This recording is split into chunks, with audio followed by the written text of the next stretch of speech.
the TV go tell men, tell them I'm full be. You didn't about to do pull up, go do me my suit and the jewelry. Asaga the tari do kabate da hare bam tari full be. What the man that on the jing and a koy men bam tari full be. Pate kaparu did you do need a full day come. What you go wind to pull out, what did you do? Jack it back and the joint. TV,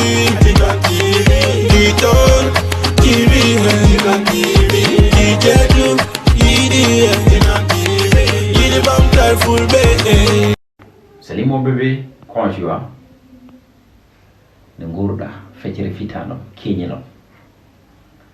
mi so bi yaani wanan mbami wona nana do jengi ni c'est parce que delo balle won ko di jagde men en escale yana ngam cerno ligi da xamni chere matmi ko hoyde ko di nganda ma ngala he noko min jodi debbo nati safde mi ni gaga am gile no an gile njima mi gile den fewdu joni min cikkan mi wondo ko ala debbo tagal sona am mi odo weekend bada fere ngala hen sali jimi ni hen te parir or mo bino da ho mo presque weekend o dal ara do samedi dimanche so Allah lamdo jabi bada fere hen après dimanche ki do sorti après ngarte voilà gonen ton bada sawure c'est simple voilà mami no dira après bébé hein ok DJ perché lingira quoi dina lamdo nanti rek mais mo kalu num do gontan tan kay den jiki RGG Dahar RGG Food États-Unis France mais an dum ko undi ma hendi d'abord an odo ir fonno tawde ko wada réviser leçon aji ma ne wonno a jangata a tarani toppito da tan ko ngandanda wara ma tigiri gaajo ko mawnen barata dum tagi résultat ji ma ala résultat ji ka nira sa arani dare tan ko avant dare ngata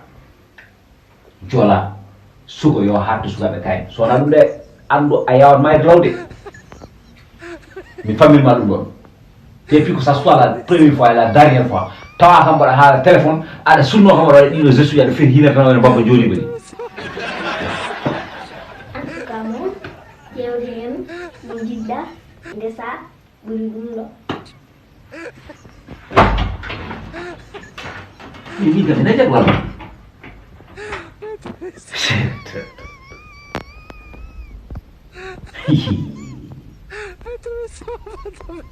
odo ko cukuli ben ganduda horema parce suka lo wado tew mo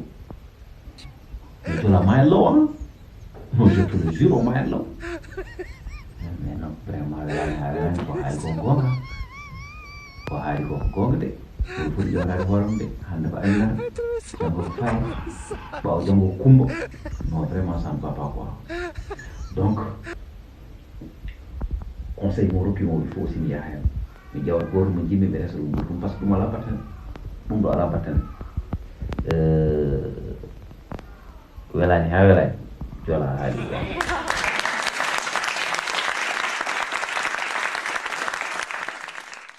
يقول حامد بن عثمان الشهير بحب شيخه محمد البشير kala do nanda journée fraternité de musulmans hakkille ma fof ara e ceerno hamidou yarabane on kewmi wiide dokkado kolaɗo kormaɗo biɗo wonde ko diine e ndimago mum ɓurani ɗum kala ko jiiɗa omo nodda dendagal ummatul l'islam ziyar annuel ceerno hamidou yarabane baɗowo hitande kala toon to Scat Urbam programme o ko ni woni ne lelori le 11 novembre 2022 ɗum ko hadratul juma waɗete le 12 novembre ko ziyar et cérémonie officielle le 13 novembre ko consultation gratuite ne tawno eɗen gandi ceerno ko ceerno jurum dere dillowo e social ɗum waɗi noon ziyar makko kala omo walla hen ɓen ɓe gandanɗa hoorema juuɗe mumen jettaki keceji men ceerno hamidou yarabane yo Allah jullu balɗe ma moƴƴina battane ma bandiraɓe musidɓe so tawi darogal diine l'islam ene darte sa hawri e ceerno hamidou yarabane janggo